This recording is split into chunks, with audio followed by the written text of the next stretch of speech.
welcome Dr. Ramesh Konanki. He is a consultant pediatric neurologist at Rainbow Children's Hospital for Women and Children, Secunderabad. In spite of his busy schedule, he accepted to grace today's function. He did his MBBS from Karnool Medical College, Andhra Pradesh, MD Pediatrics from All India Institute of Medical Sciences, New Delhi, DM from All India Institute of Medical Sciences, New Delhi. He has over 40 publications in international index journals. His interests include neonatal neurology, stroke, epilepsy, neurodevelopmental disorders. Thank you, Dr. Ramesh, for gracing the dais. I extend my warm welcome to Prachi Dio on the dais. Prachi Dio is the founder and executive director of technology-based non-profit Naidisha. It's a lifelong support system for parents and families whose primary caregivers for children affected by Down syndrome and other developmental disabilities. Through a digital knowledge hub, community and accessible helpline, it draws families into an ecosystem and makes comprehensive and credible information for families. Under her leadership, Naidisha has won several awards, including the prestigious Zero Project Award at UN Office in Vienna. She is also Women Lift Fellow 2023, Salzburg Global Fellow 2020, and India Inclusion Fellow 2018. Her brother, who has Down syndrome, is inspiration behind founding Naidisha. Thank you, Prachi. I deem it a great privilege to welcome Mrs. Deepa Kapoor onto the dais. Mrs. Deepa Kapoor is the principal of Suchitra Academy, Hyderabad. She's an educator, a visionary, a path setter, a pathfinder, but above all, a teacher at heart. 23 years as an educator, mentor, and school leader, Mrs. Deepa Kapoor assumed office at Suchitra Academy's principal in 2020. Under her guidance, Suchitra Academy has achieved remarkable milestones, including attaining the 13th nationwide according to the Education World Ranking 2022, garnering recognition at the top institution for online education during the pandemic in 2021 by the Education World Survey. In the never-ending quest for making educational experiences enriching and impactful, Mrs. Deepa's candidature remains exceptional, particular in contributions to students' growth and development. Thank you, Mrs. Deepa. With equal pleasure, I invite Mrs. Meenakshi onto the dais. She's a postgraduate in electronics software professional turned autism mom, an inspiring mother of a successful son who works for an MNC and serves as a role model for parents of individuals with autism. Founder of startup Cognitive Botics, specializing in AI-based digital solutions for autism intervention, facilitating therapists and parents in supporting children with autism. Meenakshi is a dedicated individual with a remarkable journey from a software professional to an inspiring autism mom and entrepreneur, making a significant impact in the field of autism intervention through her startup, Cognitive Botics. Thank you. I would now request Dr. Pratima Giri onto the dais to take forward the session. Dr. Pratima Giri is a consultant developmental pediatrician at Banjara Hills Rainbow Children's Hospital. She's an experienced neurodevelopmental pediatrician and did her initial medical training in Hyderabad and completed her MD Pediatrics with a university gold medal. She undertook further training in the UK, including tertiary centers in Newcastle, Liverpool, and Manchester, and obtained a dual CCT in pediatrics and pediatric neurodisability.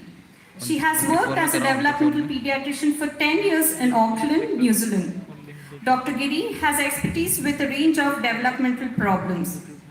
Thank you, Dr. Pratima. Dr. Pratima will now be taking forward the brainstorming panel discussion, which the enthusiastic audience has been waiting for. Thank you.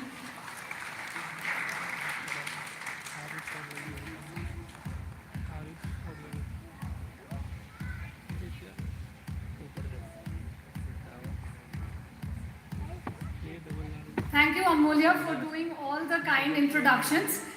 Just a moment, my dear panelists. We have few gentlemen whom we want to facilitate through Usha ma'am. So we'll quickly finish that and proceed with the panel discussion. So I would like to quickly invite on stage Dr. Minaz Zafar Nasirabadi, please.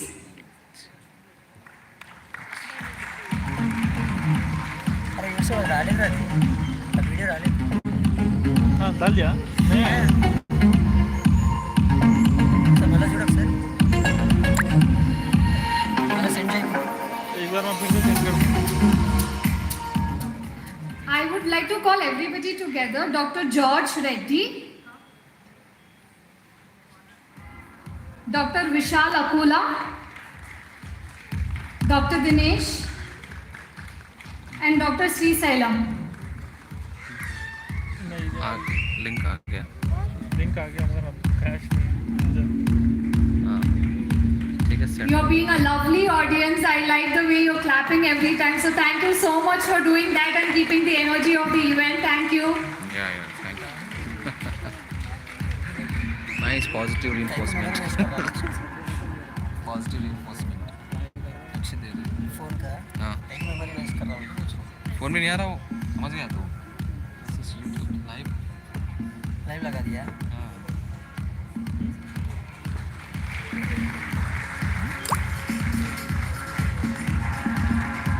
तू भी जाओ उसमें एक बार WhatsApp मेरे पास YouTube ही नहीं है subscribe कर इसका ये मेरा था वो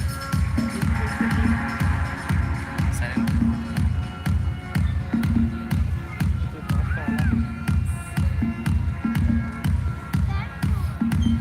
भेज दिया भेज दिए अच्छा ये क्या है बोल तो मेन पैनल डिस्कशन स्टार्ट होता है अभी ये लोग फेलिसिटेशन कर रहे हैं पूरा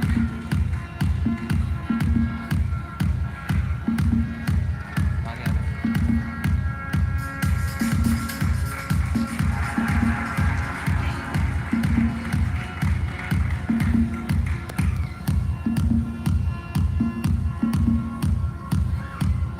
I would request all the panelists along with all the doctors to just stand for a quick picture, please.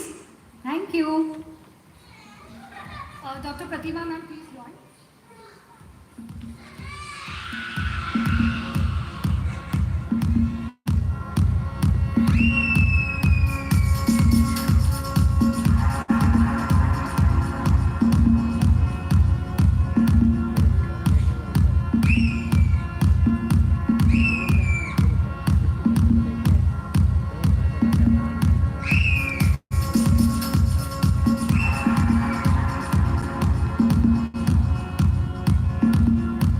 Thank you.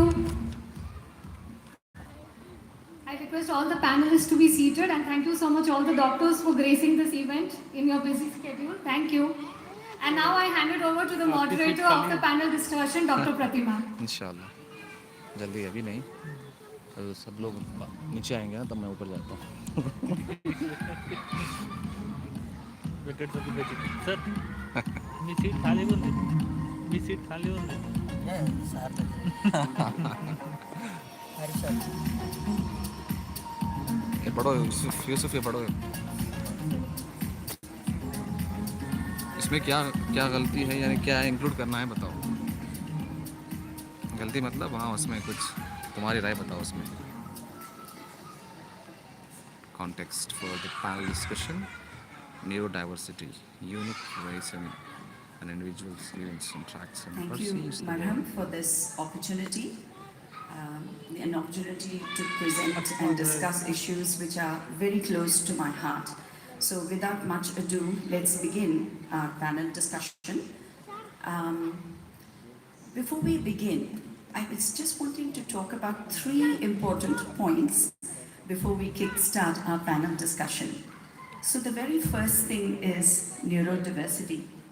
I just wanted to say that, you know, when you think of, say, the Brazilian rainforests or a gut microbiome, the healthiest ecosystems are when you have a diversity.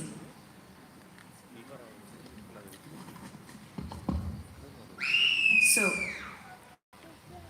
likewise, amongst human beings, neurodiversity is also very good for us. So, neurodiverse children process information differently and they add to the diversity of all of us. So, then the second thing I wanted to mention is that the WHO has introduced this framework called the ICA, the International Classification of Disability and Functioning.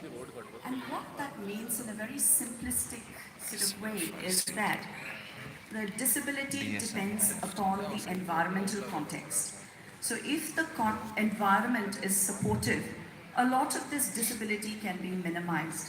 I just want you to think for a moment with neurodiversity, with autism spectrum, with ADHD, if we had an environment that is supportive, a lot of the difficulties, a lot of the challenges and disability can be minimized. And that segues into the third point, that is prevalence. As you're all aware, there is this phenomena unfolding now where what we are witnessing over the last decade is a rapid rise in the number of children that are born neurodiverse and on the spectrum.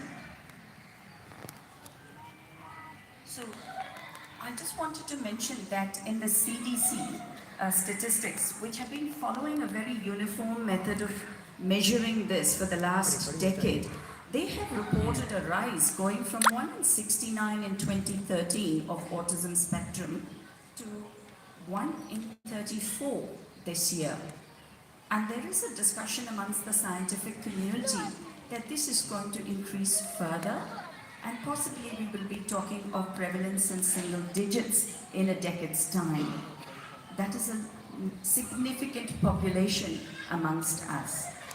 Now in India, we have one good study from 2017, and that is the Dr. Shefali Gupta study from AIMS, which looked at about 5 regions and a population of 5,000, and their estimate for India is that it's probably 1 in 100 children with autism and 1 in 9 with a neurodevelopmental disorder. We are still talking a very significant number of these children that are in our population. Now, the other thing that we have witnessed as pediatricians is the landscape of referrals to our respective specialties has actually increased, and we are witnessing in each of our practice, whether it's neurologists or psychiatrists or developmental pediatricians, we are seeing lots of children that are being referred with a question mark of autism or ADHD or other variations of neurodiversity. So I just wanted to kind of project that this is a significant number.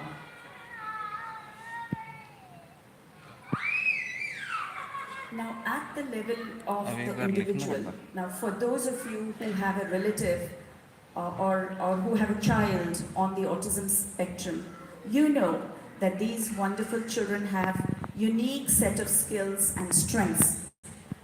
And alongside these strengths, there are also challenges, developmental, behavior, and as at every stage of life, whether it's schooling or employment, there can be challenges. There are some who do very well. There is a big number that finds it very hard to fit into this world, which is so skewed to neurotypicality. So now just think about it as the numbers increase and we kind of think at the level of the population, the demand for appropriate schools, diagnostic services, therapy services, employment, appropriate employment, all this increases. So my question is, as a society, how are we prepared to respond to this challenge? So without much ado, I'm going to start off. We have a distinguished panel here, and between all of us sort of working with children with neurodiversity, we have many years of experience, and I'm grateful to all of you for being here and sharing your experiences. So we'll start with the very first question. So in the odyssey of a child and a family on the spectrum, the very first thing is correct recognition. And that means, for want of a better word, a diagnosis. So there is evidence that early diagnosis and early intervention leads to improved outcomes. So there is research that says the earlier you diagnose and intervene, the response to developmental outcomes is better. Now, in our own practices, we find younger and younger kids are coming, but we still have a high number of children over 3, over 4 presenting. And from the point of view of intervention, this is delayed. So I would actually like to sort of address my first question. What are the barriers to timely diagnosis? Are we diagnosing children or assessing children early enough? And how do we improve early diagnosis? So we'll start with Dr. Usha Naik, and what are the barriers to timely diagnosis? We can also Probably ask Dr. questions. Rishikesh, you could then speak about how Yeah, do we can improve also early get some diagnosis. kind of. Thank you, Fatima. And thank you for Maram for asking me to be here. Dr. Gauri, Dr. Chandrasekhar, Dr. Minaj, all important experts sitting there and not in the panel today. Gauri. I would like to say Mrs. that Gauri, not Miss. learning about, and to all the audience, families, therapists, and everyone concerned with ASD, I'm glad this program was organized today. I hope you can hear me at the back. Am I audible at the back? Yeah. I was told by a friend a few years ago that you just hold this mic as if you're drinking out of it. So that's the way to hold the mic. Coming back to ASD, our journey has been a long one, and I was privileged to work at Nilupur Hospital for a good part of my career. The importance of working in a government setup is that nobody doubts your intentions. For example, if you ask for an investigation or more assessment, nobody thinks that one would have an ulterior motive. So for us, at Nilupur, Gauri, myself, now Rishi, Kanakalata, Gauri, Reddy, Urmila are all there as well today. But what I would like to emphasize is that it was a learning experience in many ways. And we had parents who had children with autism, and they said, we will not be beaten. They were doctors themselves, and this is why we became interested in early intervention using a biomedical approach. But since the questions we are asked about is what are the barriers, I won't lecture on other topics till it comes again. One of the important barriers to early diagnosis is that several children develop normally to start with. One of my regrets with DSM-5 is that they don't specifically talk about regressive autism and lump all children together. So autism can be a symptom, it can be a disorder. Autism can be a symptom of conditions like Fragile X, phenylketonuria, but it can also be a disorder in itself. And this is the group of conditions which presents with quite often an initial normal period of development. And these are the children who respond amazingly well to early intervention, early diagnosis. So I would say the first thing, for us, fortunately at Nilupur, the pediatricians were very sensitized to autism. And every time a parent would say, my child spoke and then stopped, or my child looked at me and no longer looks, these pediatricians never doubted the parent. Very often parents, doctors who are taught that it's a congenital disorder, a genetic disorder, they doubt that parent. Whereas our whole group Satyaram, other doctors from our cohort here, they never question the parent. I think the most